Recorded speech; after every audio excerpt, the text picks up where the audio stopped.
El Papa Francisco es un político ni el berraco. Aprovechando que viene a visitarnos, les contamos cómo ha sido toda su influencia dentro del Vaticano. El Papa entró hace 4 años a su cargo con una visión un poquito distinta a la de sus predecesores. Por eso, al interior del Vaticano y por fuera de él, se ha ganado el cariño de unos y el desprecio de otros. Veamos por qué. El Papa ha mostrado varias caras durante su pontificado. La primera, la más visible, la del revolucionario. El Papa se ha hecho una fama de rockstar que es innegable. El Papa es pura misericordia, falta de protocolo y medio ambiente, huevón. Ha visitado campos de refugiados por sorpresa. Se ha detenido en medio de visitas oficiales a abrazar personas con discapacidad. Ha dejado que los niños pasen los cercos de seguridad y vengan a él. Es un Papa que se acercó a los creyentes literalmente. Un Papa bacano, que sabe de marketing. Su idea es que la iglesia salga del encierro y se concentre en la gente, sobre todo en los pobres, los migrantes y las mujeres. Pero esa fama de revolucionario no viene solo de ahí. El Papa le ha cambiado el tono a la posición de la iglesia en los debates sobre aborto, homosexuales, divorcio, medio ambiente, métodos de planificación y política internacional. Ese Papa va con todas, sin freno.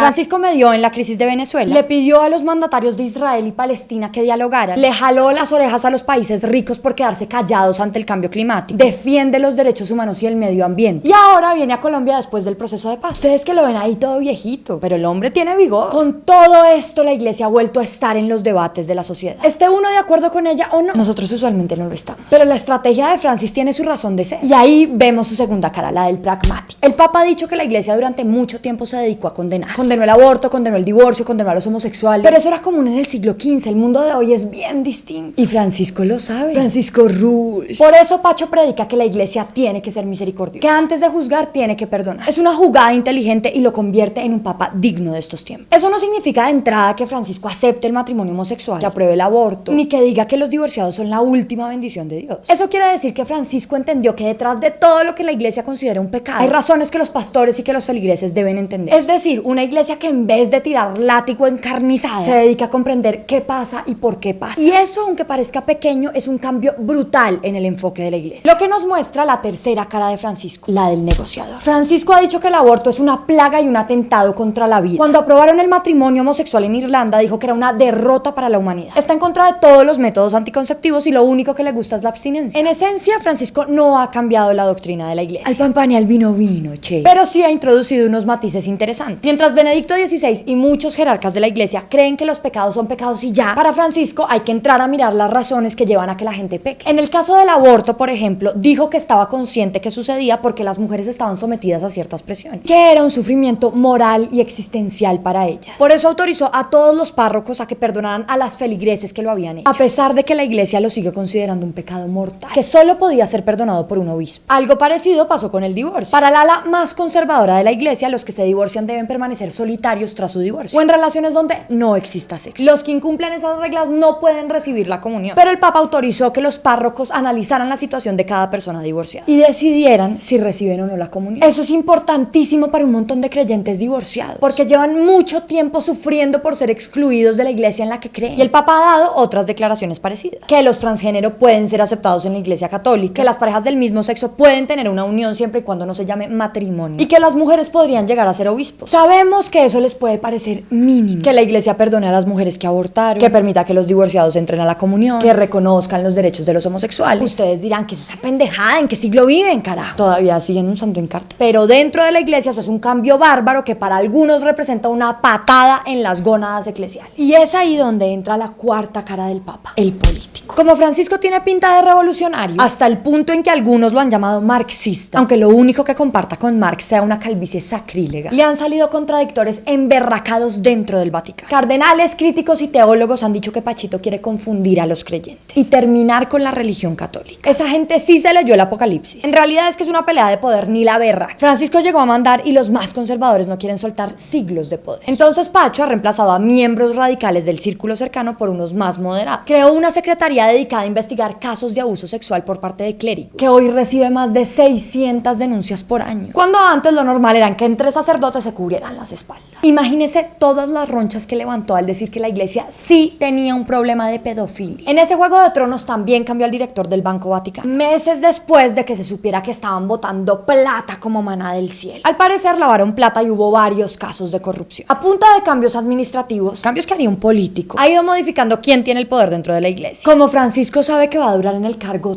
toda la vida, pues no tiene afán. Va poco a poco, para que los conservadores no se le emberraquen mucho. Pero sí se puede ver cómo su influencia se expande, al punto que sus enemigos le han dicho: ya cálmate, hermano. Entonces, cuando un godazo como José Galat sale a decir que Francisco es un papa falso, son patadas de ahogado de los más radicales que ven cómo se desvanece su poder. Pero es que hay un nuevo padre de los dragones en el Vaticano.